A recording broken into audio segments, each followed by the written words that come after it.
kali bahwa sesungguhnya awaludini ma'rifatullah, bahkan di dalam sebuah kitab ya Ibnu Ruslan, di kitab Zubad, awal wajibin alal insani ma'rifatu ilahi bistiqoni. Awal yang wajib kepada siapapun, bahkan sebelum menyembahnya, harus mengenal dulu. Muncullah nanti hadis Nabi adalah la tashihu ibadah illa bima'rifatil ma'bud. Tidak sah ibadah apapun, karena ibadah itu adalah dari kata abada ya'budu ibadatan, itu pengabdian, bukan penyembahan.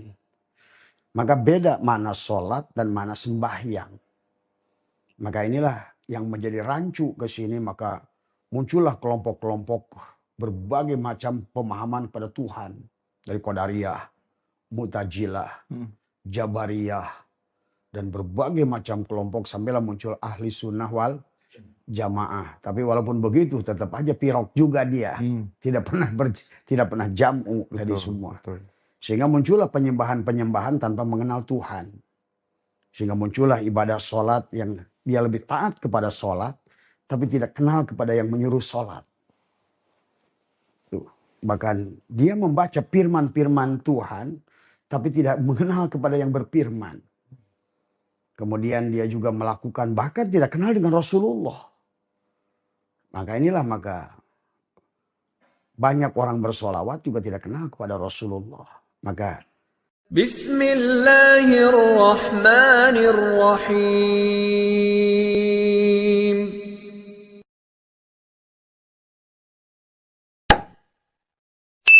Abah Setu, mudah-mudahan beliau sehat selalu. amin, Terus alhamdulillah, menjadi orang tua, menjadi sesepuh amin bagi bangsa ini ya, teman-teman semuanya. Abah, kita tahu banyak sekali orang ingin mencari Tuhan, tapi mereka lupa tidak mengenal dirinya sendiri. Rajin ibadah, tapi masih suka marah-marah. Ya kan, rajin berdoa, tapi hatinya selalu gelisah gitu. Nah, kita tahu dulu para wali pun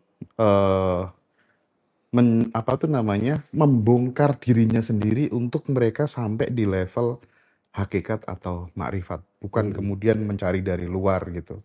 Nah, pertanyaannya Abah, mungkin kita awali dari makrifat itu sebenarnya apa sih Bah gitu?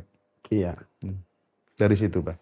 Baik Mas Hendra dan juga sahabat ngaji Roso dimanapun berada, dan sahabat Abah Setu MDNH dimanapun berada, Abah selalu mendoakan kepada seluruhnya dimanapun senantiasa bahagia. Amin, amin.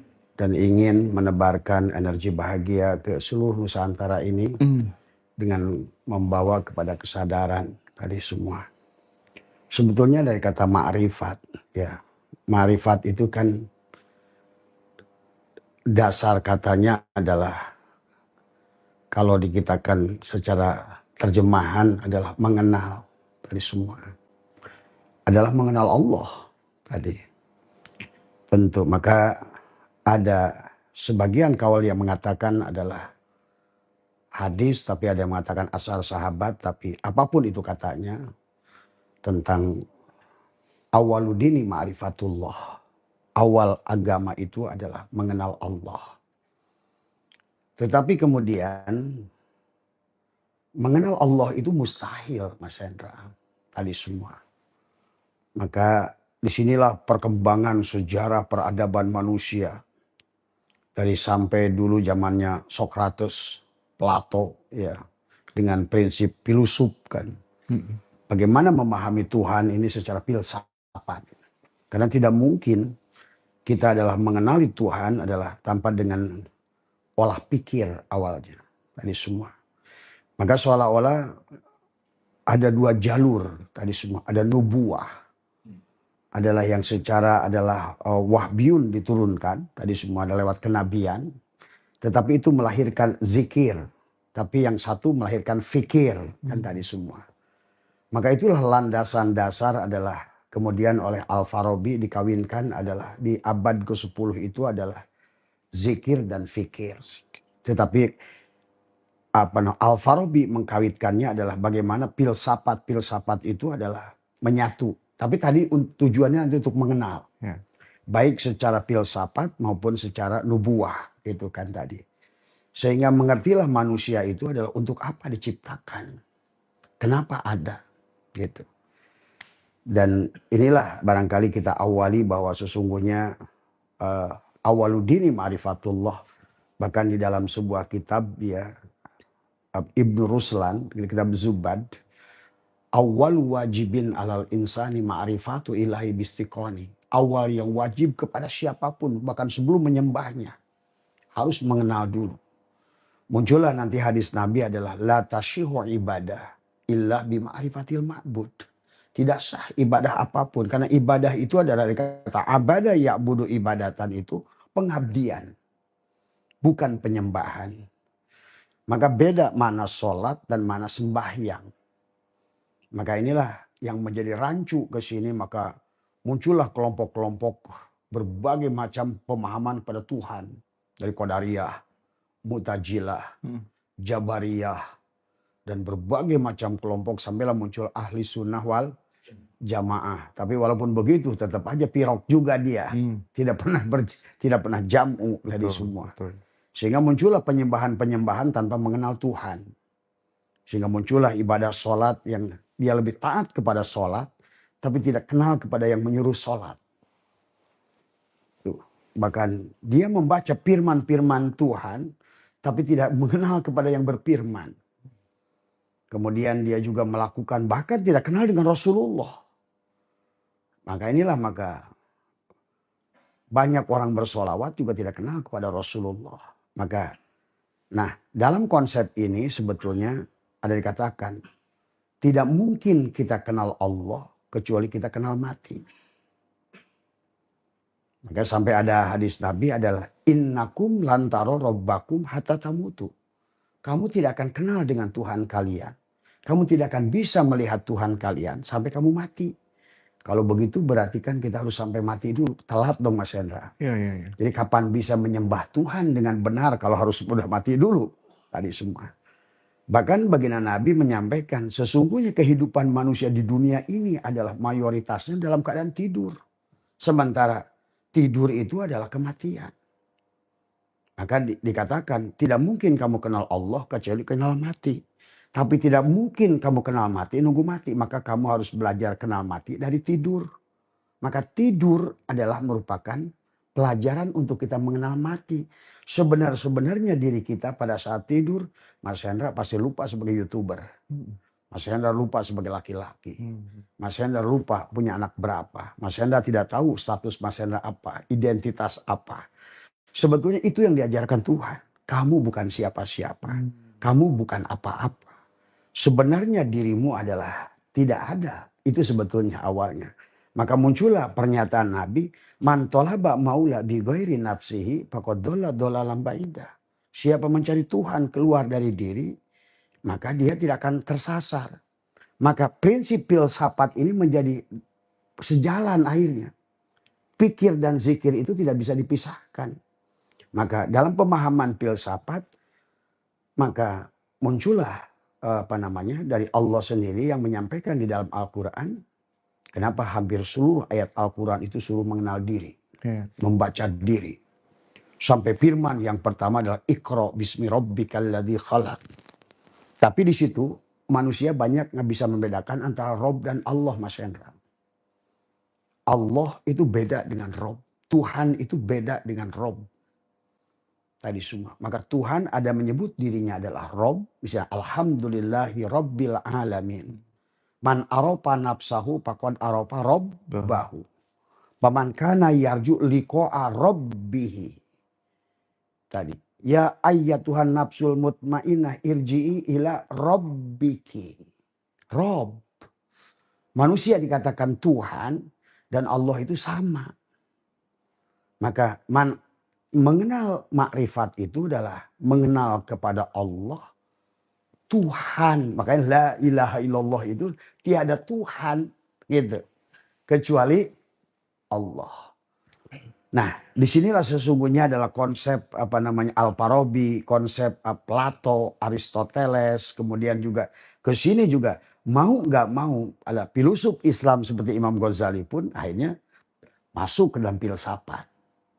Karena tanpa filsafat, bagaimana manusia itu hanya dikenali, bisa didetailkan, ibaratkan manusia itu bisa ibaratkan mobil, dilepas semua bagiannya, bannya, setirnya, segalanya.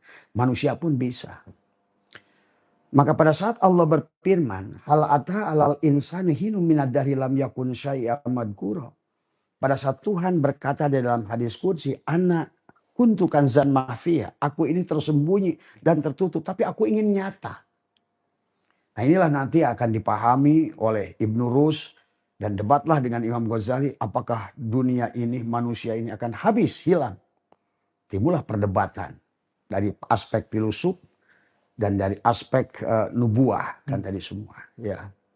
Jadi intinya adalah pada dasarnya Allah, kalau berdasarkan pandangan adalah Ibnu Arabi dan pandangan juga Al-Farabi, adalah sesungguhnya di alam ini adalah zat Allah yang maha suci itu adalah terpisah sebetulnya.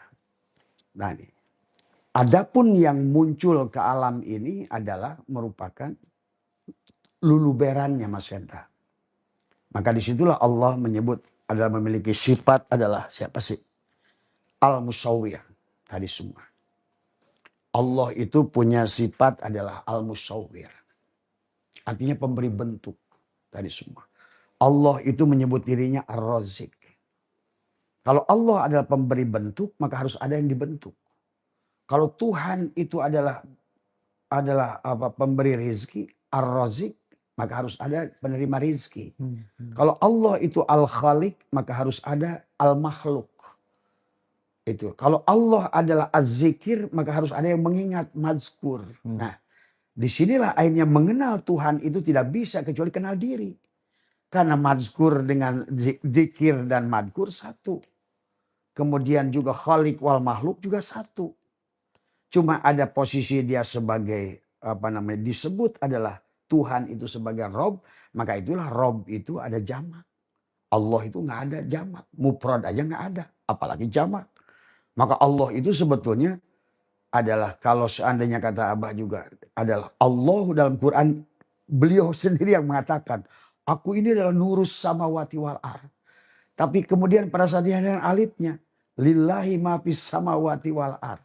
Dihilangkan lagi lamnya, lahu ma fis samawati wal ar. Sampailah kul huwallahu ahad. Nah, manusia yang sudah kenal Allah sejatinya, Allah itu adalah sudah ahad dia. Maka nama dia sudah diganti dengan huwa. Yeah. Tapi tidak mungkin kenal dia itu kecuali kenal diri. Maka muncullah man arofa nafsahu faqad arofa robbahu. Wa man arofa robbahu fasadal jasadahu. Siapa kenal dirinya? Dia kenal Tuhannya. Nah, siapa kenal diri? Dia kenal Tuhannya. Bukan kenal Allah kan? Tuhannya, Robnya. Jadi Robnya gelas keramik ini ya si keramik itu. Yeah. Karena Al-Musawwir pembentuk, pemberi bentuk, dan yang diberi bentuk satu. Yang kodim, yang bako, dan yang abko satu. Yang mencipta, yang dicipta satu. Yang menyembah dan yang disembah satu. Yang mengingat dan yang diingat satu. Makanya nanti menjadi banyak yang mencari, yang dicari satu.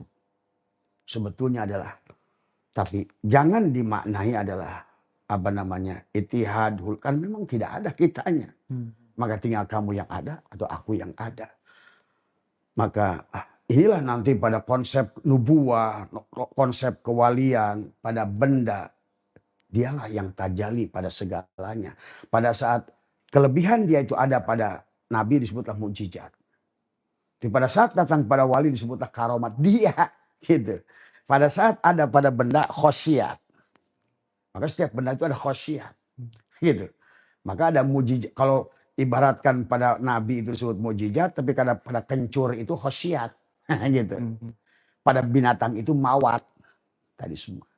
Pada dasarnya tidak ada satupun yang tidak diliputi oleh dia. Maka itulah kepada dia tidak bisa ditunjuk. Karena ada di dalam berbagai kitab tauhid. Allah itu bebas dari 10 makulat. yang tidak boleh, bukan di depan, bukan di kanan, bukan di kiri, bukan tadi semua. Maka siapapun yang mampu menghilangkan dirinya, pengakuan dirinya, ego dirinya, mengkosongkan dirinya, hadirlah dia. Bahkan hari ini metode pengobatan yang Abah lakukan adalah bisa dilakukan dengan itu. Abah sudah buktikan sekarang beberapa orang yang sakit, dia sendiri yang mengobati dengan ucapannya dia sendiri pada saat dia mengkosongkan pikirannya. Bahkan tadi kita praktek di kolam renang dengan Pak Abu, pada saat kita kosongkan pikiran kita bisa terapung seperti balon. Tadi kita praktekkan ya Pak Abu, tadi semua. Ya. Itulah sesungguhnya kita itu sebenar-benarnya bagaimana kita mengembalikan, menumpahkan. Maka dalam ilmu bagaimana martabat alam 7, kan kita sampai kepada alam dohir ini. Dan itulah yang dijelaskan oleh Al-Farabi juga, sesungguhnya adalah melewati 10 tingkatan akal. Gitu. Jadi akal yang pertama melahirkan akal yang kedua melahirkan akal yang ketiga. Bahkan sampai alam syahadah ini, tumbuhan, manusia, semua, itulah sampai akal Tuhan yang ke-10, nyatalah kehidupan ini. Tapi kehidupan kepada manusia, karena manusia adalah kosmik terendah dari Tuhan, perwujudan dari Tuhan, tujuannya bukan untuk kekayaan, menyenangkan diri, untuk kembali. Maka ada bahasa mereka adalah dari alam al-hadiyah, wahdah, wahidiyah, arwah, misal, ansab, insan itu kita harus kembali. Tarki rojiun. Inna lillah itu adalah konsep datang. Wa inna ilaihi rojiun adalah konsep pulang. Tapi tidak mungkin, maka nanti dalam kaitannya dengan ibadah, manusia itu adalah akhirnya menggerakkan tubuhnya. Tapi dia tidak mengerti kepada siapa yang dia ibadahi. Sampai Nabi bersabda, la tasyihu ibadah illa bihuduril qalbi. Tadi semua. Maka kalau bahasa Ibnu Al-Farabi, sesungguhnya tubuh manusia itu satu kerajaan Tuhan. Jadi untuk mengenal Tuhan, untuk mengenal kerajaan Tuhan yang besar ini, cukup mempelajari diri. Begitu kenal pada diri, pasti kenal pada Tuhan. Tadi semua. Maka, tapi ada sebagian orang yang nggak paham, belajar ma'rifat itu seolah-olah ingin jadi Tuhan, bukan. Atau ingin menjadi pengganti Tuhan, bukan. Karena sebenar-benarnya diri kita ini hanyalah, maka disebutnya oleh dalam kitab-kitab tasawuf yang tinggi, tanajulat, ta'ayyunat kita ini, penampakan, kenyataan. Tapi kemudian manusia menjadi salah konsep. Jadi semua malah terjadilah penyembahan, kayak sholat jadilah sembahyang. Nah itulah, sehingga seolah-olah ada dua, ada Tuhan, ada dia. Nah itulah. Kalau kita melihat ini, Bah, manusia Nusantara itu kan sebenarnya bukan manusia akal, tapi manusia sukma, manusia hati gitu. Ya, sementara sekarang ya orang-orang pinter itu, orang yang sekolahnya tinggi-tinggi, ya mungkin bisa disebut sebagai filosof juga. Itu kan mereka pada mulai terbuka mendeklarasikan bahwa ya sudah, mereka bahkan kadang sering memberikan sindiran kepada orang-orang yang percaya sama Tuhan tuh kaum penyembah pohon cipluan dan lain sebagainya gitu kan ya. Terus kemudian mereka mengkomparasikan buktinya apa di negara-negara yang maju aja ya kan, mereka yang agnostik, mereka yang ateis, negaranya justru malah maju. Makmur, gitu. Negaramu yang ngomong makrifat setiap hari kayak apa gitu kan. Nah, melihat fenomena ini bagaimana Abah merespon? Iya, inilah kenyataan bahwa kata Abah bahwa sesungguhnya siapapun yang dengan Tuhan, sebetulnya hanya mereka itu menuduh saja. Mereka itu dikatakan tidak beragama, ya. Mereka itu tidak ibadah, mereka itu tidak sholat, mereka itu tidak puasa. Nah, padahal mereka itu justru melaksanakan eksistensi daripada sholat, substansi dari sholat itu. Esensi daripada sholat itu. Betul. Oke. Dan esensi dari saum. Contoh, apa esensi sholat? Sadar, ingat. Sholat itu kan ingat. Karena sholat itu bermakna ad-du'a. Sholat itu bermakna al-zikir. Sholat itu makanya dalam Fathul Mu'in, dalam sholat itu adalah ad-du'a. Doa itu apa? Da'aya da'u, menghadirkan. Hadir Tuhan. Merasakan kehadiran Tuhan. Bukti bahwa mereka menyadari kehadiran Tuhan apa? Menyayangi alam. Mereka pelihara. Coba nanti Abah nanti akan live dari Belanda. Live dari Jerman. Wow. Akan live dari Switzerland. Enak ya jadi mursyid itu ya. Enak. Nah itu. Ya tapi kan sekarang ini kita nggak usah pakai telepati, pakai toyol ardi, cukup pakai pesawat aja sekarang. Gitu. Jadi kita bisa menyaksikan di negara-negara mereka justru saum itu terjadi. Saum itu kan imsak. Mampu menahan diri, keberanian diri. Dia menyadari bahwa ini bukan milik dia, sungai bukan milik dia, pohon bukan milik dia, bahkan pada dirinya dia tidak merasa memiliki, sehingga terjadilah saling menyayangi di sana itu, Mas Hendra. Itulah yang kadang-kadang saya sedih. Di negaraku tercinta, adzannya 5 kali, sholatnya rame, masjidnya dibangun, takbir akbarnya nggak berhenti, tapi saling membenci. Tadi semua alam dirusak, pohon ditebak, tadi semua. Itulah menunjukkan bahwa sesungguhnya bahwa kebertuhanan kita ini sebetulnya adalah kebertuhanan yang tidak berkesadaran. Tadi, kalau bahasa saya kebertuhanan yang dalam kematian. Karena manusia itu sebenarnya pada saat kita ini kan dibagi dua, Mas Hendra. Ada jasad, ada ruh. Yang disebut sadar itu jiwa. Jadi pada saat sekarang manusia menjadi manusia jasad, penyembah-penyembah jasad, sama maka orang tua kita suka nyindir. Banyak orang abring-abringan bawa obor cari api. Tuh. Ngerti gak Mas Hendra? Banyak orang abring-abringan bawa tumpeng cari nasi. Banyak orang nyelam ke dalam air cari air. Padahal dirinya lah sumber air itu. Bahkan banyak orang abring-abringan ke Ka'bah sono. Dia melupakan Ka'bah yang dibangun Tuhannya sendiri pada dadanya. Akhirnya hatinya mati. Tubuhnya bergerak, tetapi hati mati. Inilah yang terjadi kerusakan hari ini. Seperti ikan, pada saat dia di laut hidup, seasin apapun garam, tidak akan merusaknya. Nah hari inilah yang terjadi. Nah mereka nggak kelihatan dalam misalnya kayak tadi pertanyaan Mas Hendra. Kenapa kayak di Finlandia menjadi negara terbahagia 9 kali berturut-turut. Switzerland, Denmark. Bahkan Belanda negara paling bahagia kelima. Berturut-turut kelima dia. Saya mengerti bagaimana. Jangankan manusianya. Angsanya saja makrifat. Itu sapinya saja makrifat. Saya pernah menyaksikan, saya bertanya kepada orang Belanda. Itu nanti ada pedesaan yang ada kincir angin itu. Itu dari pedesaannya di daerah di Amsterdam. Saya tanya, begitu waktu sore, datanglah angsa-angsa besar itu pada terbang. Yang ke halaman orang ini, yang punya ke halaman orang ini. Yang ke halaman ke sebelahnya. Saya tanya, itu angsa nggak tuker? Dia bilang, no Mr. Asep. They know di mana rumah mereka. Saya bilang, waduh ini angsa aja makrifat. Di tempatku jangankan angsa, orangnya aja nyolong kan gitu tadi. Itu betul itu yang terjadi. Saya pernah kata Abah juga waktu saya di Belanda itu mereka itu percaya kepada kita ini luar biasa. Yang saya pernah cerita ke Mas Hendra bahwa ada seorang perempuan saya belanja di toko dia. Bayangkan tuh euro di kotak uang. Dan saya tanya, Miss, dia bilang, can I have something karena waktu itu saya di Belanda, istri saya nggak WA. Pak, tolong beli sesuatu untuk ditempel di kulkas.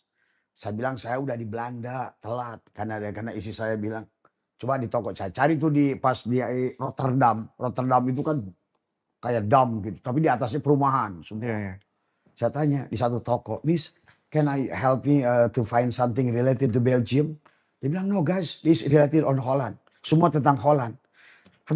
Any problem with you? Yes, I'm problem. Why? My lovely wife is calling me. Tadi saya bilang, they need something is related to it. Wait, dia bilang. I go home. Saya lihat ibu itu berjalan ada kali 400 meter di atas tadi semua. Sampai di rumahnya saya lihatin. Itu di toko, saya melihat itu kotak uang euro. Ada 50-an, ada 100-an. Itu saya bilang, percaya amat sama saya. Itu saya tengok-tengok, aduh ini saya jadi beban. Akhirnya dia ada kali 10 menit, 15 menit balik lagi. Dia kasihkan saya 4 biji. Guys, saya bilang how much? No, it's free for you. Oh my God, kaset. Ini akhlak ini. Maaf, ini bukannya merendahkan. Kadang-kadang saya pernah dulu waktu masih belum purnama di sini saya diselipin. Itu rumah. Saya udah pintunya jati. Di luarnya saya kasih besi juga. Dibobol juga. Inilah yang kadang-kadang barangkali hari ini adalah bagaimana adalah mengembalikan akhlak Nusantara ini kepada yang sebenarnya dulu kita ini sudah punya agama budi. Maka dulu itu Mas Hendra, bangsa kita ini udah bangsa yang paling berbudi. Maka dikenal bangsa zamannya bagaimana waktu kerajaan-kerajaan di Pulau Jawa ini itu luar biasa. Budi pekerti Nusantara ini diakui oleh penulis-penulis Barat menuliskan mereka yang datang ke Nusantara betul-betul surga. Kata mereka orangnya adalah surga, orangnya bisa dipercaya, orangnya jujur. Lihat di bukunya Plato. Dia bilang there is a places very beautiful places. Dia bilang di mana orangnya itu adalah sangat berbudi, sangat hormat kepada siapapun yang datang. Sampai datanglah gerombolan-gerombolan si berat yang mengaku duriat dan lain sebagainya. Nah inilah yang merusak awal sebetulnya. Tapi di daerah-daerah ternyata masih eksis, Bah. Nah ini semua karena memang juga kalau kita bicara tentang akan penghancuran, ini adalah mungkin bagian dari situ. Seperti dulu saya bertanya pada Tuhan, kenapa engkau berikan si Trump itu presiden Amerika? Kemudian saya bertanya, dijawab ternyata dari dalam. Ya. Kalau bukan Trump, dunia ini tidak akan beres. Hancurnya gitu kan tadi. Jadi jangan lupa, di samping rencana manusia ada rencana Tuhan. Nah itu tadi, kalau bukan siapa tuh presiden Israel sekarang itu, Netanyahu. Setanyahu. Nah Setanyahu gitu kan, tidak akan ada. Karena ini kata saya juga harus ada terjadi perubahan siklusnya. Nah, makanya saya untuk melawan arus itu, sekarang ini Abbas itu ingin membalikan. Karena ternyata bisa dibalikan Mas Hendra. Dengan meriwain kembali, kembalikan kepada titik ke belakang gitu kan tadi, kesadarannya. Dan semesta akan merespon itu. Maka sekarang lihat kebangkitan Nusantara dengan spiritual. Sekarang ini TikTok, Facebook, semua ngomong makrifat, ngomong kesadaran, pelatihan kesadaran di mana-mana. Sampai sekarang kan muncullah setelah kita di Novotel itu, muncul orang-orang, bah bagaimana kalau di tempat Abah bikin pelatihan. Wow. Gitu. Nah itulah, itu kan Bagus dong. dari Mas Hendra. Kita bikin mi'raj kesadaran, terus nanti dikerucutkan yang khusus itu di sini. Betul. Iya kan? Karena di sini kita ada pelatihannya Mas Hendra. Iya. Ada ruangan untuk kholwatnya, ada kolam untuk mandi tobatnya. Tadi sebetulnya makrifat tadi. Karena makrifat itu adalah sebetulnya bagaimana bukan kita yang mengenal Allah. Tapi bagaimana kita mengosongkan diri sampai Allah itu tajalli gitu loh. Jadi kita bukan sesuatu makhluk yang punya daya kekuatan mengenal dia. Gitu. Jadi kuncinya itu pandai-pandai aja untuk mengosongkan diri gitu ya Pak ya? Sebetulnya. Makanya makrifat itu bukan perbuatan kita. Bukan karena jago ilmu. Bukan karena jago dikir. Bukan karena jago amal. Maka Sunan Geseng itu nggak bisa ngaji. Sunan Geseng itu. Sunan Kalijaga itu ahli maksiat awalnya. Bahkan maaf, Ma'osa, Ma'oda itu nggak bisa baca Quran. Muridnya Syekh Abdullah Abah Anom itu. Katanya Ma'ois itu nggak bisa baca Quran, baca apa. Bahkan kalau pakaian pun dia bilang pakai baju perempuan yang tidak tutup aurat sebetulnya. Tapi pada saat dia menafikan dirinya. Itulah para aulia-aulia Allah itu. Sama kan, para nabi-nabi juga sama. Pada saat Musa. Kan pada saat bagaimana Musa diangkat jadi Rasul. Kan waktu dia ingin mengenal Tuhan. Kata Allah lantaroni. Nah itu. Sampai kata Allah tidak mungkin kau Musa. Karena umat Nabi Musa meminta. Aku tidak akan iman. Lannu minalaka hatta narallahu jahrotan. Aku tidak iman padamu Musa. Dan pada Tuhanmu sampai aku melihat Tuhanmu dengan jelas. Masa aku menyembah Tuhan yang tidak jelas. Nah itu. Nah itulah Musahin yang ngotot kan minta kepada Tuhan. Sampai dia mengatakan. Sampai Tuhan ini mengatakan. Kamu tidak akan bisa. Sampai kamu lepaskan dua terompahmu dan keluarlah dari lembah Muqaddas itu. Dalam satu ayat dikatakan lagi pada saat Musa tetap mengotot minta bertemu Tuhan, akhirnya dia disuruh Tuhan bertemu dengan seorang guru yang bernama Khidir alaihissalam. Gagal juga Musa itu. Maka itulah konsep Al-Baqarah penyembelihan. Kan kata tadi semua. Disitulah Allah mengajarkan kepada kita kalau ingin mengenal Allah adalah membunuh diri. Makanya kenapa pada saat penduduk Musa itu adalah pada saat Musa itu keluar. Kemudian orang-orang Musa itu mengikuti Samiri. Kisah syariatnya.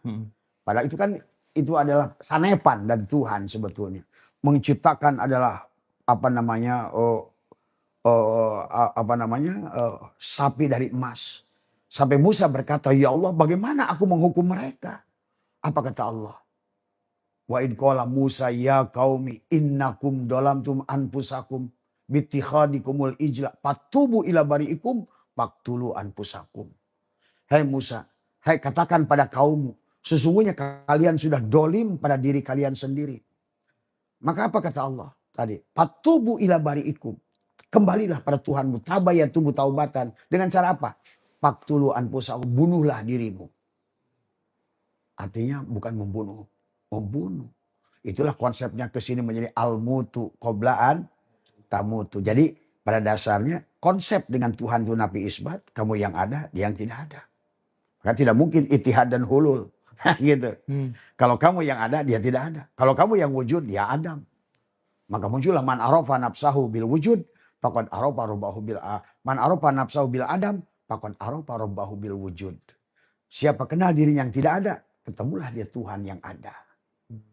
Nah, itulah maka Tuhan berkata dalam hadis qudsi, orang-orang yang mau dan ridho, raditu billahi robba, yang beraslama, berserah diri, menafikan segala apa yang ada. Maka dalam konsep apa? Dengan la hayyun, la ilmun, la sami'un, la basirun, la qadirun, la muridun, la mutakalimun, la maujudun bihaqilallah itu. Tuhan sampai akhirnya berkata, innal abdi ida ahbabtuhu qataltuhu wa qataltuhu wa anadiyatahu. Jika hamba mencintaiku, ternyata pada saat hamba mencintai Allah itu, hamba itu mempanahkan dirinya. Meleburkan dirinya. Jadi inilah maka kenapa Syai'atullah dalam hikmah 200 berapa kata Syai'atullah, Allah melarang kalian mengakui barang orang lain menjadi milikmu. Apalagi apa yubihu, apalagi Tuhanmu. Tuhan yang pemilik Rob alam ini. Kau merasa wujud. Kau telah merampok hak dia. Tuh tadi semua. Tapi justru Abah menyaksikan kayak di negara-negara Eropa tadi. Mereka menyadari kehadiran Tuhan. Apa buktinya? Saya pernah nggak Pak saya membaca sebuah berita Greenpeace. Itu adalah di danau yang delusion yang besok saya akan hadir ke danau itu.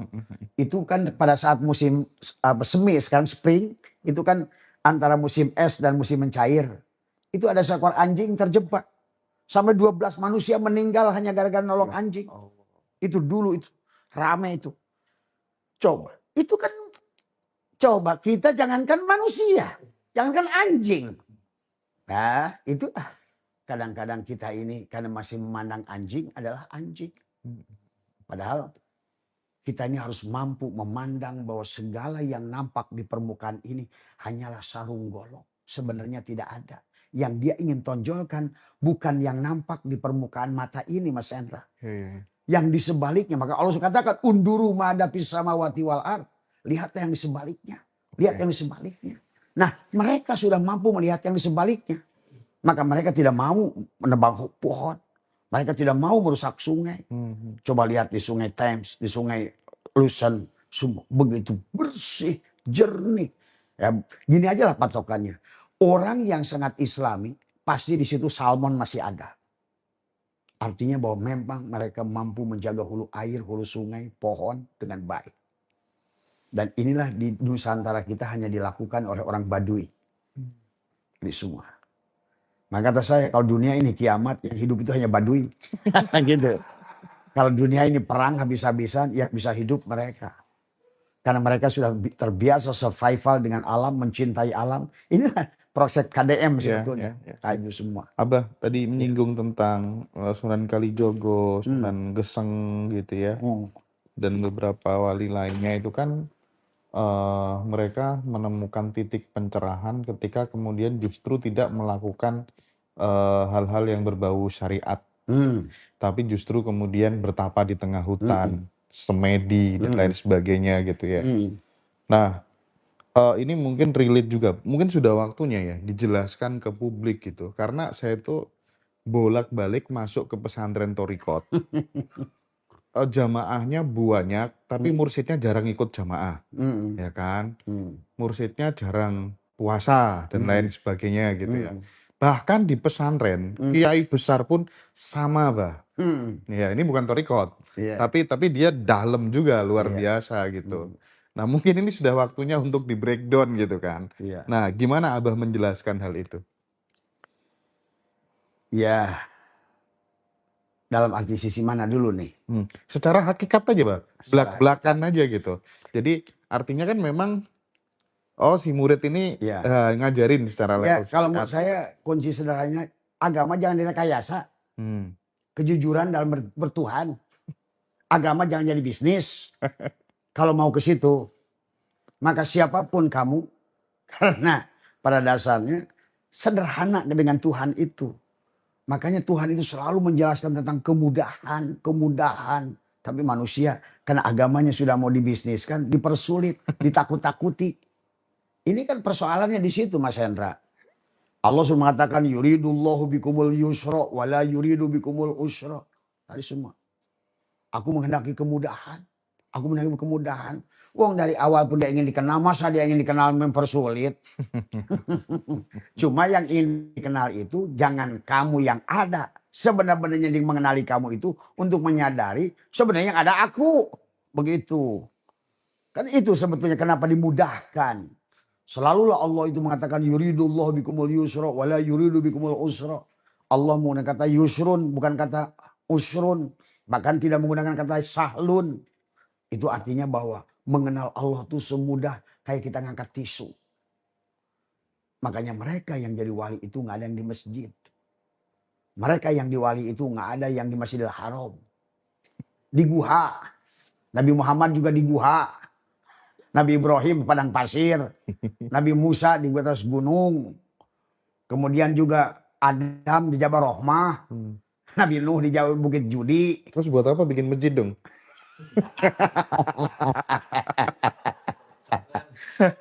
Buat apa bikin pondok pesantren dong? Nah iya, karena pesantren itu sebetulnya dulu itu bahasa Sanskerta. Pesan yang tiga, Islam, iman, ihsan. Tadi bukan lembaga bangunan yang untuk cari duit. Tetapi bagaimana dari Dan dukungan politik gitu ya. dukungan politik gitu. Ya tadi kan sekarang ini makin gede ya partainya ya sumbangan partainya makin gede kan gitu. Ini maka kata saya kalau tidak jujur dalam beragama, kalau tidak sayang kepada umat, itulah yang terjadi. Tadi semua. Itulah maka kenapa siapa kalau Al-Farabi itu membagi Al-Madinah Al-Fadilah, Al-Madinah Al-Pasikoh, Al-Madinah apa namanya satu lagi yang sesat. Jadi Al-Madinah Al-Fadilah itu kalau menurut Al-Farabi adalah negara utopia. Seimbang antara spiritual dan dikir dan pikir, dohir dan batin. Manusia itu sampai idealnya itu Mas Hendra. Tapi kemudian manusia sekarang ini sudah masuk pada Al-Madinah Al-Pasikoh. Mereka pemuka agama itu ngerti sebetulnya. Cuma mereka tidak mau. Karena sudah terlanjur enak. Dan tidak mau move on. Karena sudah terlanjur mendapatkan manfaat. Ya tadi semua. Orang mempertahankan nasab itu karena ingin mempertahankan nasib kan. Iya. Udah terlanjur enak. Sebetulnya masalahnya di situ. Dan bebas kan Bah mau kawin sama siapapun gitu kan. Iya. Sama artis, sama siapapun gitu kan. Tadi. Sekarang kan muncul termasuk ada orang-orang mensesatkan Abah Setu. Oh iya? Oh iya banyak sekarang bahkan dari. Tapi tersesat ke dalam jalan yang benar gitu ya? Kesesatan di dalam jalan yang benar. Tapi banyak orang yang benar di jalan yang sesat. Sederhana Mas Hesna. Saya lebih baik tersesat di jalan yang benar karena ada samroh. Ada buah. Kebuahannya apa? Ketenangan. Lebih baik saya disebut dajjal, iblis, dedemit. Tapi faktanya saya bahagia. Nggak ngefek berarti? Nggak ngepek. Sama sekali ya? Nggak ngepek. Karena bagi orang yang sudah ngerti Mas Hendra. Ini Tuhan semuanya ini. Saya tuh orang mau jelekin saya kayak apapun. Saya lihatnya itu hanya kalam Allah saja. Isi kata-katanya saya nggak peduli. Latihannya biar seperti itu gimana? Tadi mematikan diri. Bahwa tidak ada yang lain kecuali Allah. Tuh, kalau saya. Bahkan saya tidak takut mati, Mas Hendra. Kenapa? Tidak pernah merasa memiliki hidup. Bahkan terus kita tebar berbagi beras, berbagi ini, berbagi uang, bangun di sana jebresin. Kemarin saya baru dari Sukabumi bangun satu majelis Al-Quran. Satu, yang kedua adalah renovasi 2 pondok. Karena ternyata bahagia itu nanti pada saat sudah menyaksikan Allah. Maka yang lain itu apapun itu aku yang lain. Bentar, Bah.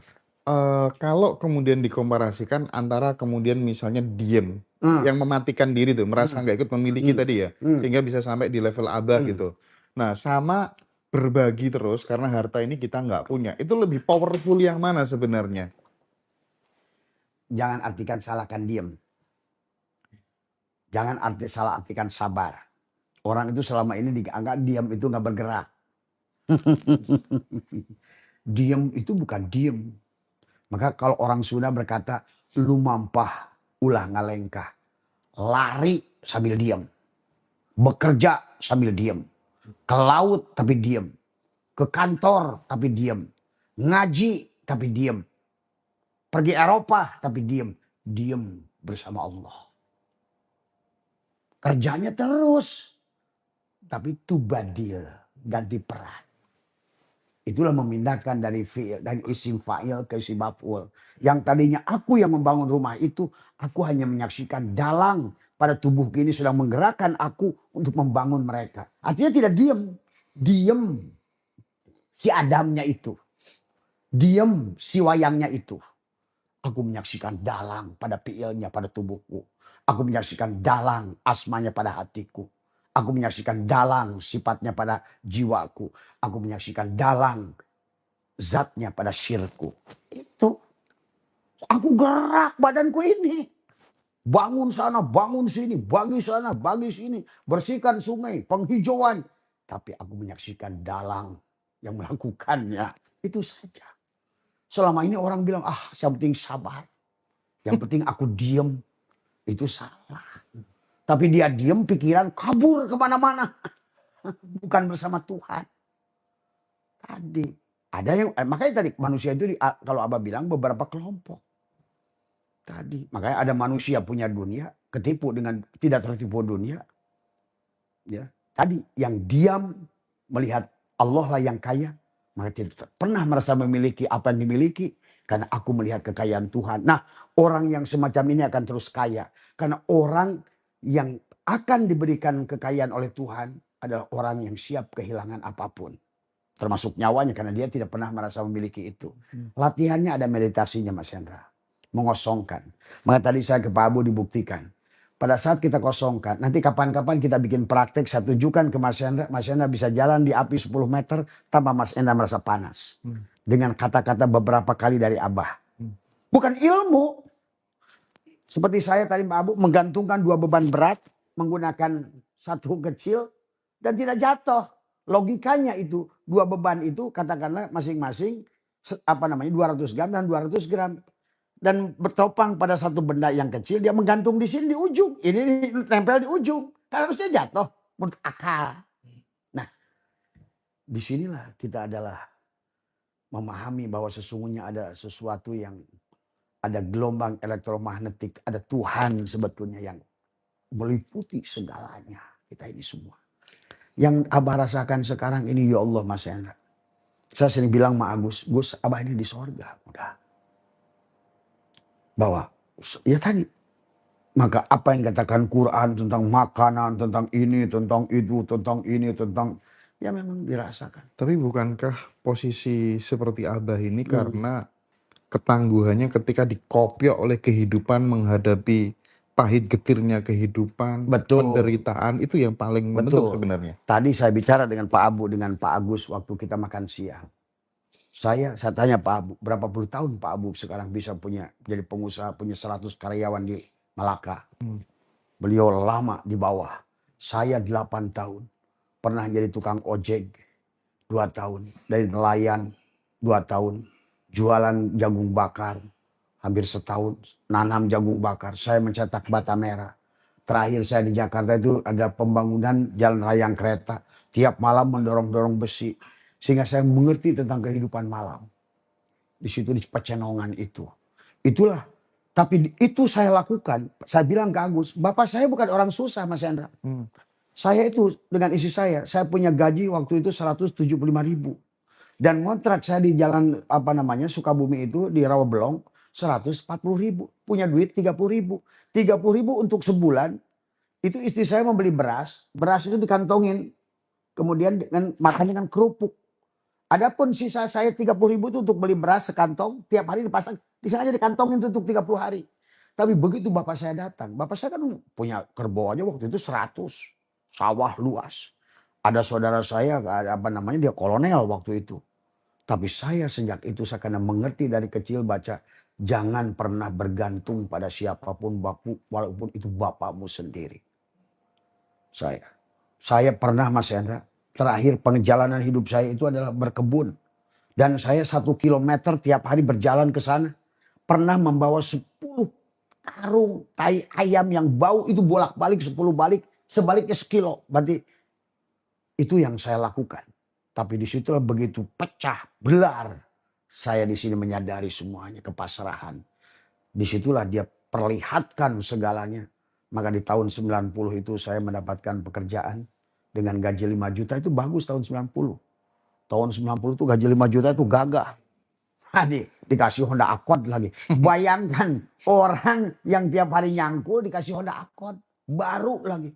Baru pertama tuh Honda Accord yang pakai remote itu. Wah itu kisah saya lucu tuh. Sampai mau difilmkan sama Kang Deddy Mizwar. Judul saya tulis bukunya Status Embun Pagi. Nah itu bagaimana itu. Itulah bahwa sesungguhnya penempaan. Tetapi itu saya punya guru rohani. Itu yang saya kuat selalu semedi saya di kebun itu. Tadi belajar mempanakan sampai dapat. Ya Rob, saya ridho dengan apapun yang kau tetapkan. Kalau ini bagian saya di kehidupan ini, maka hari ini saya tidak akan pernah meminta lagi dan saya tidak pernah mengeluh lagi. Malah besoknya kebun saya dimakan ulat semuanya. Itulah cara dia memindahkan. Jadi ternyata marilah jangan pernah menolak dalam perjalanan hidup termasuk ilmu. Orang nanya sama saya. Teman saya mondok, kok kamu tuh sekarang ngerti banyak hal gitu loh. Ternyata saya ngerti banyak hal. Bukan dari belajar. Tapi mengosongkan diri itu. Nah ini yang sering di teman-teman tasawuf menyebutnya sebagai laduni, Bah. Iya. Bah, tapi yang menarik nih, seni sebagai seorang guru. Panjenengan punya banyak murid gitu. Kan rata-rata mesti diajarin zikir semuanya gitu kan. Padahal setiap tubuh murid itu kan desainnya itu kan beda-beda gitu kan. Bagaimana seninya Abah untuk kemudian mendorong murid-murid ini naik tapi tetap sesuai dengan desain tubuhnya masing-masing gitu. Karena nggak semua bisa digeneralisir kamu harus murid. Iya. Nah itu gimana, Bah? Saya belajar dari guru saya, Abah Anu. Dulu saya pernah beberapa orang datang ke beliau. Ada sebagian disuruh saum. Ada sebagian disuruh adalah ngabeti namanya. Nggak boleh makan yang hidup. Ada sebagian yang disuruh oleh beliau adalah untuk mengeluarkan harta, sodako. Yeah. Ada maliyah dikir. Ada dikirnya ini, ada dikirnya itu. Oh saya pelajari daripada murid-murid saya. Ternyata seperti material juga. Mereka itu seperti material mau diapakan. Tapi sebetulnya yang paling mengerti untuk diapakan dirinya sendiri. Makanya disitulah sesungguhnya hanya orang yang mengenal dirinya. Dia akan tahu kelebihan dan kekurangan dirinya. Dan untuk apa dia diciptakan.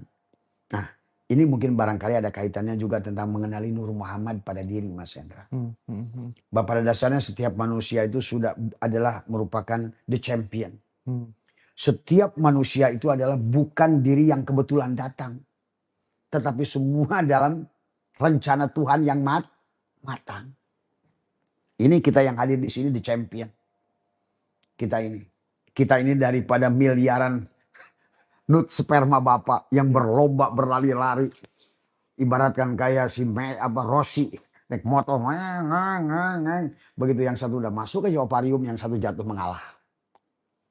Berarti sebetulnya secara material we are the champion. Ya, itulah setiap manusia punya garis tangan yang berbeda. Tapi sayang Manusia itu tidak mengerti di mana letak kelebihan dirinya. Tadi semua. Kan setiap makhluk itu ada maziyah namanya. Kencur punya kelebihannya untuk apa? Jahe punya kelebihannya untuk apa? Madu punya kelebihannya untuk apa? Ternyata pada diri manusia sebenarnya. Maka kenapa ada manusia punya hebat sukses lewat mata? Ada manusia hebat lewat telinga. Saya punya teman namanya Peter Philip, dia lewat lidah. Kerjanya di Indofood. Kerjanya tiap hari nyobain Indofood. Gini aja. Carinya itu. Bumbu masak di sini. Gitu. Itu rasa dia nggak bisa dibandingkan lidah dia dengan orang lain. Karena dia sudah ada maziyah, ada hakikat Tuhan, Nur Muhammad yang ada pada lidahnya. Orang melamar kayak apapun kayak dia sampai gaji 100 juta hanya cuma gini. Ada lagi dulu Yosef di gudang garam. Di jarinya itu udah rokok semua tuh. 10. Hanya orang yang khusus. Itu dari. Nah, Abah ini hidung sebenarnya Mas Chandra. Abah ini anjing pelacak. Abah pernah diuji dulu oleh sebuah perusahaan. Waktu Abah sampai terakhir presiden direktur perusahaan itu. Itu mereka riset dengan menggunakan 600 responden. Dengan biaya waktu itu 300 juta itu besar. 30 tahun yang lalu lah. Besar. Diuji dengan satu hidung Abah. Mereka riset berbulan-bulan. Kata saya yang ini bakal di champion. Setelah mereka buktikan 11 kali. Ternyata saya selalu benar. Maka disitulah saya punya harga Mas Hendra. Saya itu. Bahkan di tahun 2005 saya keluar kerja dengan gaji 85 juta. Setelah saya menemukan tentang hakikat rizki dari Tuhan. Energi memahami tentang menanamkan keyakinan pada kolbi yang sekarang saya sebut STS. Saya keluar malah. Dan itu pun terbukti. What we think, what we get. Betul-betul itu bisa terjadi hari ini. Bahkan saya sekarang lebih flying lagi. Karena itu butuh pembuktian Mas Hendra. Dan ternyata terjadi semuanya. 2005 saya tinggalkan gaji 85 juta plus bonus 300 juta. Saya tinggalkan. Hari ini saya berpenghasilan jauh lebih besar dari itu. Betul-betul. Benar-benar bahwa ternyata nggak jaminan. Harus rezeki itu bukan perusahaan kok yang memberi. Nah inilah. Bagaimana kita adalah menyinkronkan kalau kata Abah adalah hati dengan pikiran. Kalau misalnya dia kerja di sebuah instansi tertentu gitu Pak, atau pabrik gitu. Kan tiap bulan dia udah dapat tuh gaji UMR sendiri-sendiri gitu ya. Terkadang kan ya udah dibatasi, ya udah aku sebulan segini aja gitu. Nah, itu tuh cara menaikkan levelnya untuk mengundang rezeki dari arah yang tidak diduga-duga datangnya.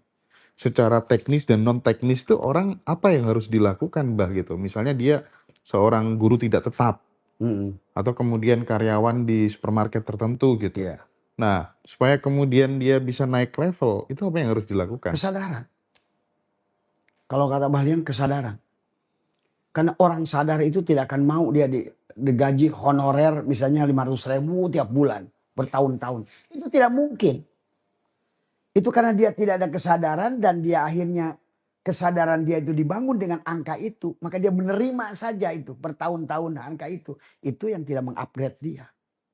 Tadi saya bilang ke Agus. Setiap orang itu adalah di periode ini harus mampu mendobrak. Makanya kenapa dalam Al-Quran. Alladzina amanu wa jahadu. Bersungguh-sungguhlah. Walladzina jahadu pina lana. Bersungguh-sungguhlah.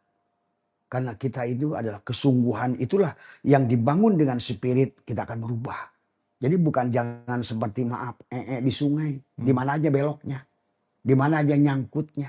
Itulah karena manusia dibangun dengan tidak kesadaran. Sementara di Eropa kenapa sukses? Karena semua yang mereka lakukan kesadaran.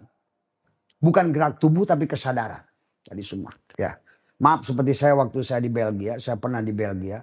Saya memberikan motivasi di Belgia, tapi ada Profesor Frederick justru memberikan pengajaran kepada saya bahwa ternyata pada saat kita untuk menentukan bakat anak-anak kita itu bisa kita lihat pada usia 2 tahun dengan memberikannya mainan. Sebetulnya untuk apa? Di kehidupan sebelumnya itu dia apa?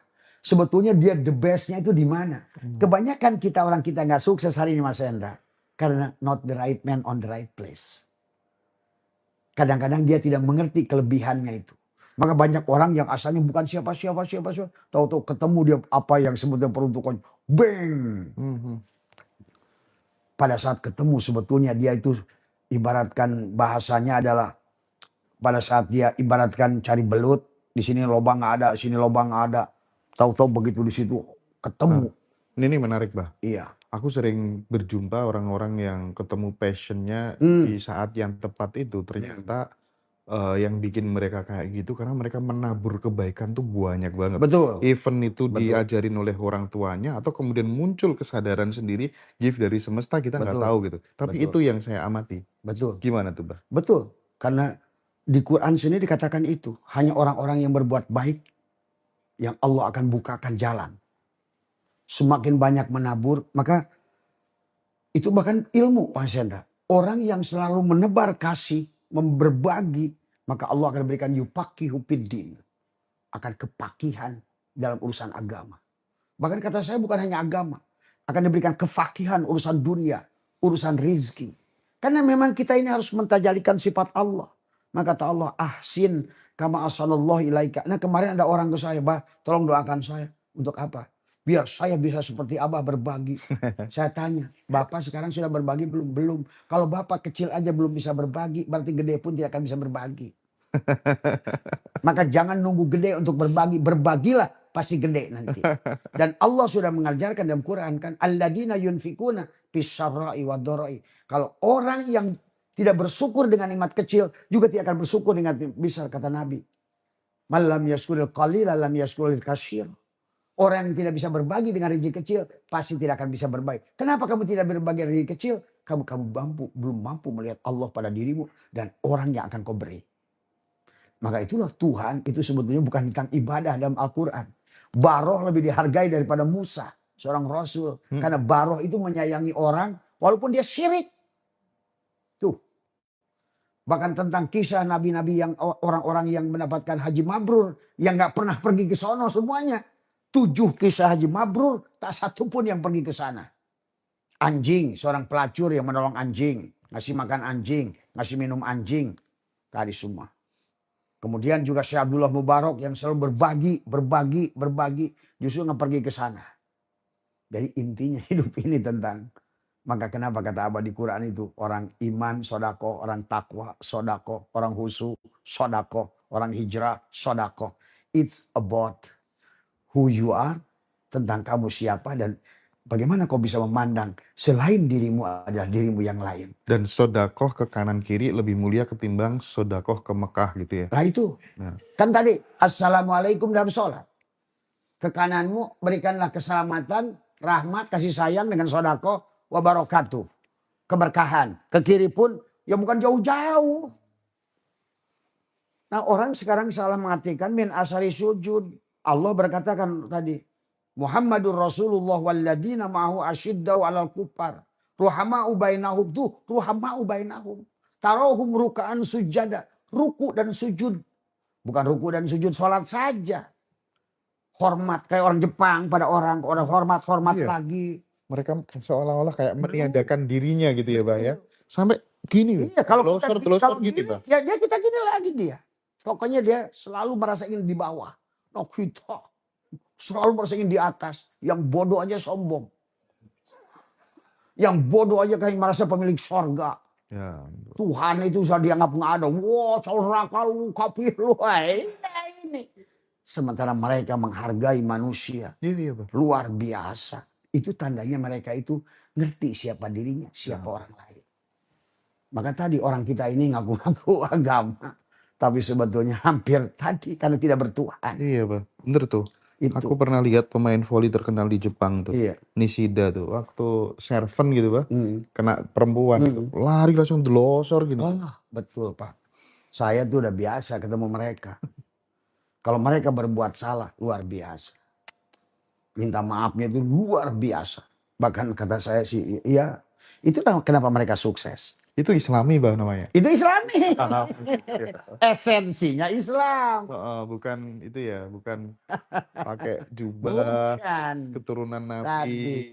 Tadi. Iya, Ya iya. kita masih Upin Ipin.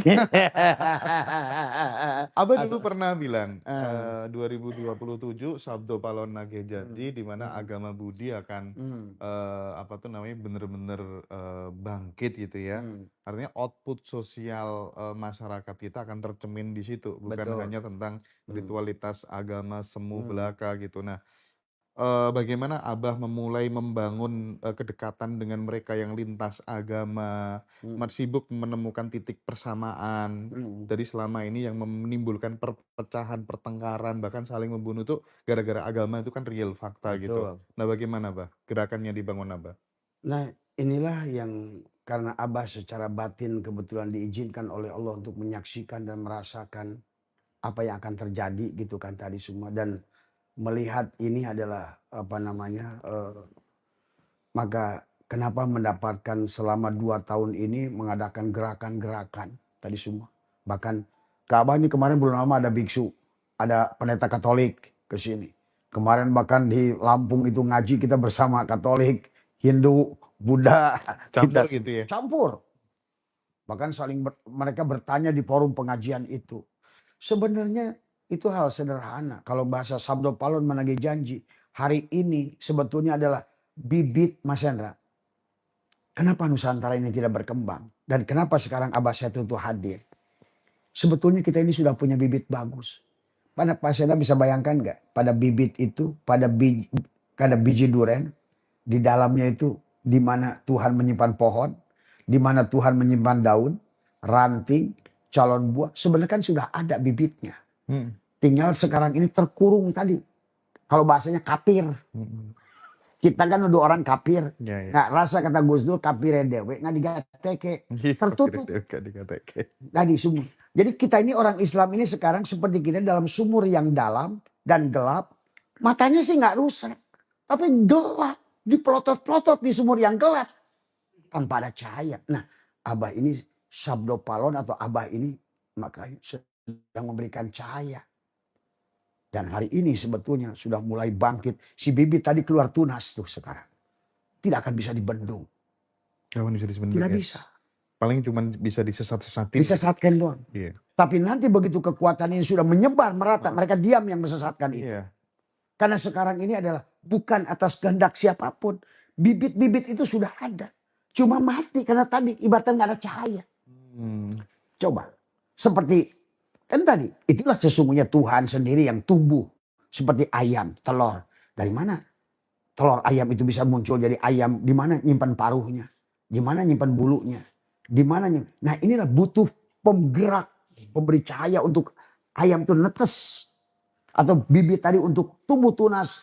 Nah, sekarang yang disebut Sabdo Palon menagih janji itu sekarang sudah bertebaran di hati-hati. Sekarang belum lama kemarin, Mbak saya itu kemarin benci sama Abah. Saya itu pembenci Abah. Tapi begitu saya lihat, saya dengar, saya nangis. Saya kesini buru-buru. Nah, saya bilang itu berarti di bibit tauhid di hatimu sudah mulai ada daunnya sekarang. Kemarin kamu masih kafir. Tertutup hatimu itu untuk melihat. Karena cahaya belum masuk ke dalam relung jantungmu itu. Tapi begitu sekarang udah mulai turun. Nanti saya bilang tadi, kamu akan ngejar-ngejar Abah. Karena tunasnya sudah berkembang. Ada nggak yang sampai berterima kasih gitu, bah aku punya adik cuantik bah, jadiin istri ke Gak ada ya, Pak ya? Oh ada. Oh ada ya, Pak? Sampai saya bawa bapaknya yang bawa anaknya. Beneran, Bah? Beneran, tanya Umi. Saya bilang ke istri saya. Saya bilang, Pak, kalau mau nikahin dengan anak saya, dengan saya, tanya dulu istri saya. Kalau dia oke, kita ayo sekarang juga. Gitu. Gitu. Kalau ya oke juga sekarang juga gitu kan tadi semua. Nah, itu. Sampai Sampai begitu. begitu. Saking terima kasihnya gitu. Sebenarnya gini Mas Hendra, begitu kita mampu mengosongkan diri, bukan hanya perempuan. Benar kata Tuhan, ada surga, ada bidadari, ada makanan yang lezat, ada bangunan yang bagus, ada kendaraan yang cantik. Memang. Pada saat kita mampu mengkosongkan itu justru tadi berbondong-bondong kayaknya datang itu kebahagiaan itu kepada Abah semua hari ini. Maka sekarang ini kayaknya tubuh ini hanya dibawa dari tempat indah ke tempat indah. Dari makanan enak ke tempat makanan enak. Tapi dalam kesadaran. Maka ini apa judulnya ini? Ngopi bareng dalam kesadaran. Di surga. Di surga. Dalam kesadaran. Makanya apa sekarang pulang nanti dari Eropa 14 hari ini sudah siap ke Hokkaido. Sudah siap juga ke Hong Kong. Bahkan Australia sekarang. Nah pelatihan gini sudah ada juga teman di Australia yang siap menyiapkan. Iya. Tadi semua. Keren. Jadi we are back to kesadaran. Jadi gini sebenarnya. Memang secara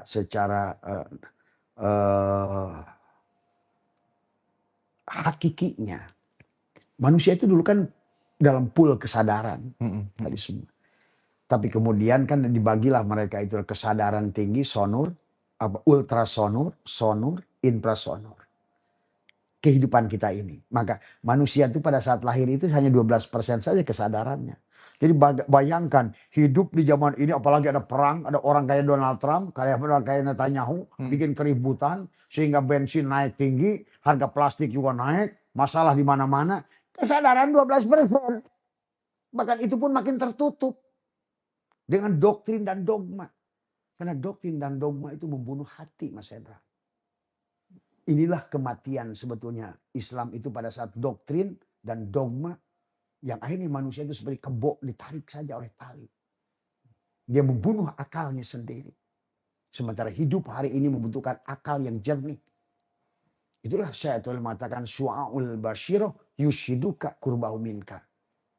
Tadi. Wa ainul basyirah tushiduka adama kali wujudi. Sesungguhnya kesadaran pikiranmu yang sadar, maka kau akan menyaksikan Tuhan, kedekatan dengan Tuhan. Maka tadi lintas agama tadi bagi Abah sudah tidak ada. Tadi semua. Karena begitu. Kan Allah sendiri mengatakan lakum dinukum. Kenapa pusing? Urusan agama, urusan dia dengan Tuhan. Urusan saya melihat Tuhan pada dirimu. Tadi semua. Maka kita pada saat melihat orang berkata pada kita, jangan lagi dengar apa yang dikatakan dia. Kalau sesifatnya adalah yang buruk. Tapi lihat adalah kalam Tuhannya. Daripada mendengar arti kata yang diucapkannya. Tapi kalau kata itu yang muncul, yang baik dari mulut dia. Lihat dianya juga. Hormati. Tapi lihat Tuhan juga yang berkalam. Maka itulah Abah sudah mengatakan kan. Perbuatan melihat syariat dan hakikat. Maka Abah itu bahagia kenapa nggak terpengaruh dengan gonjang-ganjing perkataan orang, perbuatan orang. Itu aja sebetulnya. Ada nggak sih amalan yang selama ini benar-benar dirahasiakan sama Abah Setu dan itu mungkin dikerjakan sejak muda dan jarang orang tahu dan mungkin itu juga yang menjadikan Abah di titik ini bisa sampai di tahapan ini nggak punya takut mengatakan sebuah kebenaran gitu ya. Itu tuh apa Abah mungkin yang bisa di-share ke teman-teman gitu Pak? Sebetulnya udah Abah share semua. Menekuk lidah, merapatkan gigi, menahan nafas, sadari nafas masuk, semedi lah, satukan dualitas. Itu saja sebetulnya. Lagi-lagi mengosongkan diri bahkan selalu mengatakan, aku tidak ada. Semua. Terus. Maka awal-awalnya sih sebetulnya ada amaliyah yang dijalankan duduk antara sebelum bangun tidur dan setelah. Tapi esensinya adalah itu. Itu. Tapi sebetulnya intinya nggak usah ngomong pun sebetulnya yang penting intinya adalah mematikan diri. Tekuk lidah, rapatkan diri, tahan nafas. Ternyata pada saat kamu tahan nafas, kau sedang bersamanya. Berarti orang-orang Kejawen, orang-orang Sunda itu sudah intisarinya sebenarnya. Iya Mas. Mereka itu sudah betul-betul rasanya. Maka mereka itu berbudi pekerti. Maka sili asah, sili asih, sili asru, sili wami. Lain bukan saling benci, saling dendam, saling tabok, saling sikut. Dengan judulnya pakai Allahu Akbar lagi. Tadi semua. Kita ini. Di Nusantara ini. Adalah merupakan jalur itu gitu ya. Itu. Tapi esensinya sebenarnya nggak jauh beda. Nggak jauh beda. Saya menyebutkan haleluya juga sama saja bagi saya. Itu tadi semua. Makanya kalau bagi saya itu mau ngomongin haleluya, jingle bell. Sama sih bukan esensinya di situ. Kalam siapanya itu yang penting. Tuh. Ngapain Allahu Akbar tapi di sini penuh kebencian. Allah tuh nggak akbar kalau begitu. Ya. Aduh, Dan tadi makin semua. ke sini tuh, ajaran-ajaran Abah gitu ya, Hmm. dan yang lain-lain gitu, Hmm. khususnya di Ngaji Roso juga gitu. Hmm. Makin banyak jenderal-jenderal yang kelirik deh, Hmm. mendekati Abah dan lain Hmm. sebagainya, ya nggak? Betul. Sekarang Abah tuh banyak hubungannya sama jenderal-jenderal. Makanya. Pergi ke IKN, Pak. Jenderal ini, pergi ke sini, pergi kan ya, semua. Insya Allah. Karena siapapun, bahkan tadi semua kadang-kadang kita kalau di Mabes itu ya jenderalnya banyak, kita di kursi, mereka di bawah. Iya, Gitu iya, kata iya, iya, itu. iya. Oh ternyata ya Bah ya, kayak kemarin kita mewakili teman-teman Ngaji Roso juga diundang sama salah satu ajudan Pak Hmm. Prabowo waktu Hmm. di Jogja gitu ya. Ternyata memang orang-orang atas tuh nonton kajian-kajian kita deh, Bah. Wow, gitu ya. Iya. Iya, luar biasa Bagus sih. sekali nih Abah Setu ini. Itu kemarin Pak Jenderal Nur Wahid bilang, ibu saya itu, anak saya itu Hendra itu semudah itu udah bisa berkiprah buat Oh iya. Nusantara, dia bilang. Eh, Waduh, kata saya untung Hendranya nggak ada ini. iya. Nggak diajak ke Eropa lagi gitu. Ke Eropa sendiri, tenang Iya, teman-teman nanti ya. iya. Masya Heeh. Allah. Luar biasa sekali ya Hmm. teman-teman semuanya. Ya, Kita nggak usah berlama-lama, kita udah ya, dapat perasaannya, udah ya. dapat inti sarinya. Hmm. Bagi teman-teman ternyata banyak Bah yang merindukan Abah untuk datang ke Jawa Timur. Nanti kita Masya bikin Allah. acara di Jawa Timur ya Bah ya. Siap, siap, siap. Abah biar ke Eropa dulu, terus Hmm. bikin acara di sini dulu. Jadi mungkin barangkali begini Mas Chandra, setiap kita kemarin kan udah di Novotel, Ya, ya. buah Novotel itu sekarang kan ke sini. Yes. Mereka ingin Iya prakteknya. dong, Jadi memperdalam. betul, waktu Mm-mm. kita kan di sana terbatas. Mm-mm. Kemudian tapi ya mau gak mau di sini pun jadi ada biaya Mas Chandra. Mm-mm. Jadi itu juga ada yang protes, kok Abah sekarang pakai biaya katanya. Mm-mm. Itu bukan saya, event organizer-nya. Karena ada penjemputan, ada Mm. tempat tinggal, Mm. ada makan, Mm. ada nanti di sini juga ada. Ya tadi lah. Mm-mm. Ya makanya pantas Mas Chandra ada biaya kan dari semua. Iyalah, kecuali di lapangan Saya ya. bilang ke mereka kalau yang mau gratis silakan datang di Atakoh Iya. gitu. Tapi tidak ada pelatihan apa namanya secara. Nah, nanti habis di Jawa Timur yang mau betul-betul melakukan pelatihan ya di sini. Ya, Karena di sini ada alatnya semua Mas Hendra. pokoknya kalau yang acara di ballroom kayak kemarin itu kan Mm-mm. khusus. Nah, yang di sini barangkali khususul khusus gitu Betul. ya kira-kira ya. Prakteknya. Iya, praktik. Lebih kepada prakteknya. Makanya di sini ada 3 hari, 1 hari, 3 hari, 7 hari. Oke. Untuk membangun kesadaran. Dan betul-betul diprogram dari jam 8 sampai jam 8 pagi lagi. Iya. Nah, itu. Saya sangat serius ngerjakan komunitas tasawuf ini Bah ya. Biar makin banyak orang-orang yang tersadarkan, tercerahkan, biar nggak dikit-dikit kafir, sesat gitu ya, neraka gitu kan ya. Tapi paling nggak sampai sejauh ini orang-orang udah mulai aware, Karena terbuka. tadi saya bicara kebetulan sore, setelah saya temukan, selama masih ada penyakit kayak tadi, itulah kita Nusantara akan orang-orangnya yang tadi itu sangat sensitif pada keburukan, dia akan terjerumus pada kemiskinan, kebencian, bahkan akan terjerumus penyakit dohir Mas Hendra. Penyakit lambung, penyakit ginjal, penyakit paru-paru, itulah akibat dari orang-orang yang sebetulnya punya sifat tadi. Efeknya di tubuh ya? Ke situ, ke tubuh. Misalnya kita membenci ini, mengkafirkan sana, dengki sana, dengki sana. Itu penyakit dohir muncul. Itu ada seorang ibu kemarin ke saya. 8 tahun dia sakit dada. Hanya dengan 3 ucapan saya. Saya ikutin, saya bilang, Bu, tekuk lidah, rapatkan gigi. Itu penyakit itu di hati ibu. Maka saya itu kenapa ingin bawa Nusantara ini kembali ke makrifat sadar. Karena akan membawa kebahagiaan kepada mereka. Ketenangan kepada mereka. Daripada mereka diadu domba ke kiri ke kanan. Supaya berpecah belah. Akhirnya mereka ekonomi juga terparat. Ekonomi juga rusak. Ekonomi turun. Keyakinan pada Tuhan gak ada. Mati suul khotimah. Tadi seorang orang suka nanya mas saya. Bah itu orang matinya husnul khotimah. Orang jelas. Orang dari sini ada pembenci ke kiri. Pembenci ke kanan. Hidupnya miskin. Ke sini banyak penyakit. Mati. Ya jelas pasti suul khotimah itu. Karena husnul khotimah itu kelihatan. Orangnya penyayang. Penyemaaf. Hidupnya berkah. Ekonominya rezekinya banyak. Banyak berberkah berbagi pada orang. Terus mati. Ya itu husnul khotimah. Iya. Bukan semoga husnul khotimah itu.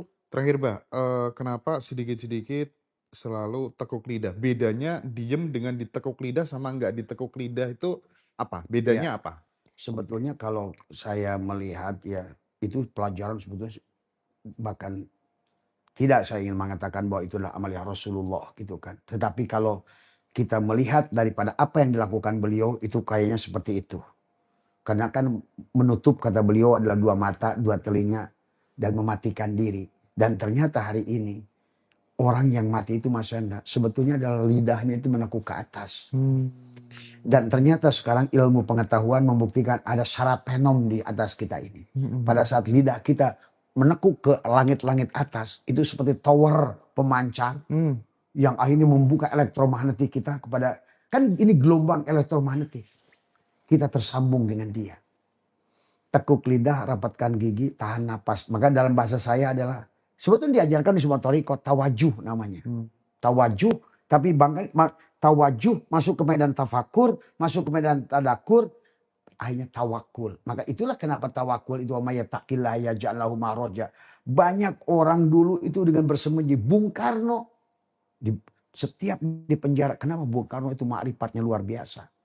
Karena beliau adalah, saya pernah mendapatkan dari satu ini, amalia Bung Karno menekuk lidah, merapatkan gigi, menahan nafas.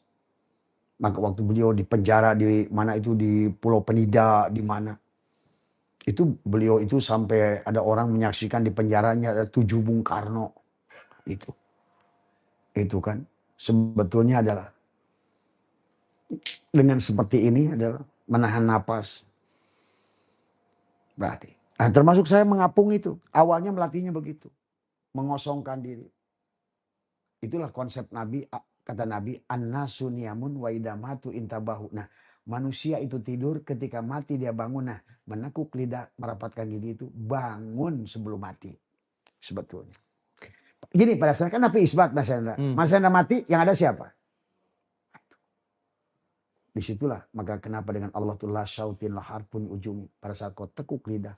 Tapi sekarang kan dunia medis mengatakan, ternyata pada saat lidah itu ditaikkan ke atas, ada sarapenom yang membuat semua tuh pikiran kita ini jernih. Tadi semua.